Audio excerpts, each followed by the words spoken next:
Hi Angela, so this is Scarlatti, and we've got some quite nitty-gritty work sort of taking us apart this week, but it's going to be useful. We'll do this in the order that it appears on the page, which is kind of the reverse order, I think, of how we did it in the lesson. But this passage with the broken quavers. So the first thing we're thinking about is upbeat. It's that.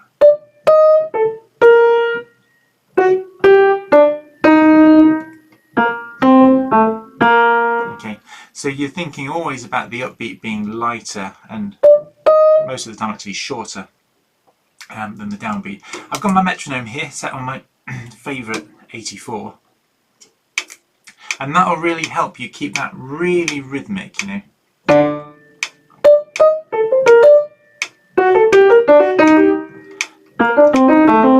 So you've got that one click in between each of the groups of four.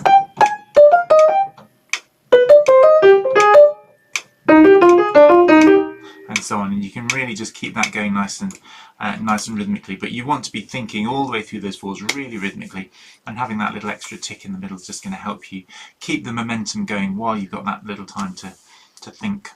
Okay, so this right hand here is dancing, and you can carry on. This is at 43, is it?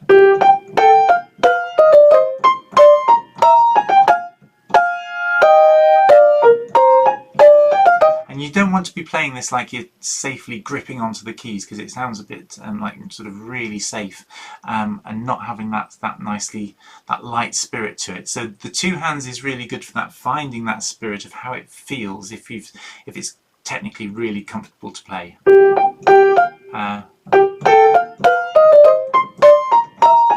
And how you phrase these.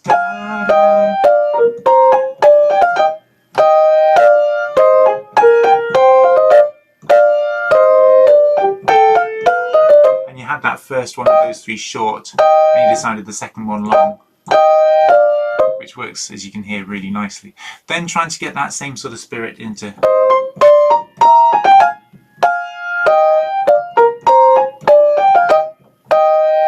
just the one hand at once, and that will work really nicely. Same thing goes for the left hand.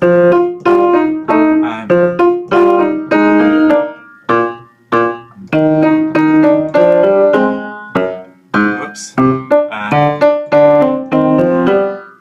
I'm doing that with just the one hand, and then again trying to imitate that sound. I've done that A natural, haven't I? Keeping on.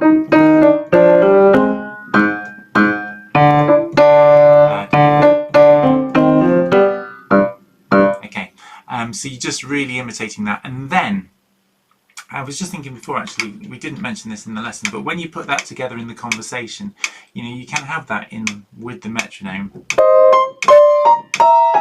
and maybe have a gap.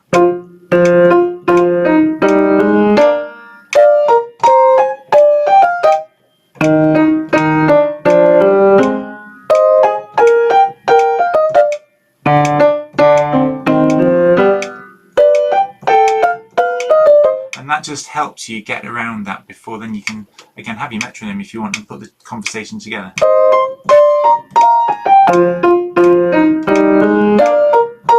Oops.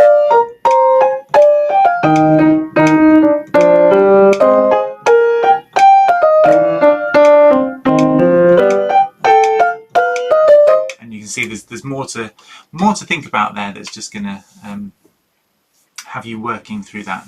Once you get that conversation together, then you can start thinking about putting it, you know, running it through. But that's not going to help you at the moment, running it through. You really need to be taking that time to think about the conversation. So first of all, do it with the metronome. 84 is a nice speed for you, with that gap in between the left hand and the right hand in conversation, and then so that they coincide, you'll come in there.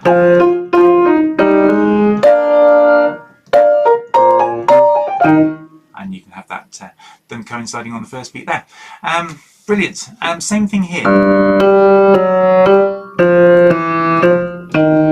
Make sure you keep that legato. Legato in those groups of three, so it does become.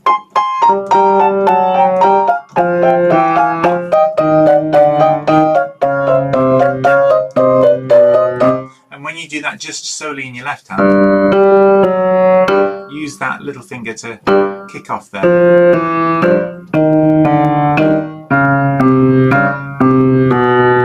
So that will come nicely together. But always starting those phrases, you know, on the second beat of the bar. Think of that as a 2-beat upbeat. So it's 1, 2, 3, 1, 2, 3, 1, 2, 3, 1, 2, 3, 1, 2, 3, 1.